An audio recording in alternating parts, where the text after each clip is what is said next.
It wasn't until 10 seconds later that I realized it was a test. My kindness not only earned the commander's approval, but also caught the attention of Military Flower Carter.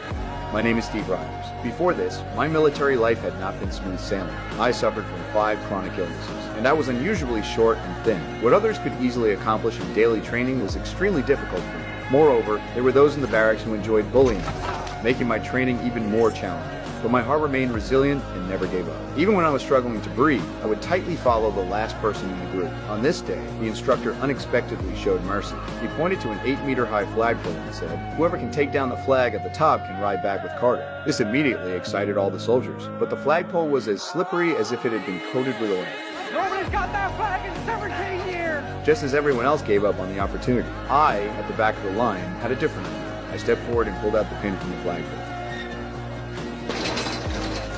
When I calmly handed the flag to the instructor, I proved myself. Though I wasn't the strongest soldier, but my heart was filled with justice and light. And because of that, I was selected by Dr. Erkins for the Super Soldier Experiment Program and became a candidate for the Super Soldier Experiment Program. The transformation process was not as simple as imagined. Not only did I have to endure hellish torture, but there was also the possibility of failure. But I believed I could do it. At the doctor's signal, 2 devices filled with needles were inserted into my arms. Immediately afterward, 6 vials of super serum were slowly injected into my body. Although it was a bit uncomfortable, it wasn't too bad. But this was only the beginning of the experiment. As the machinery activated, I was sealed inside an experimental chamber.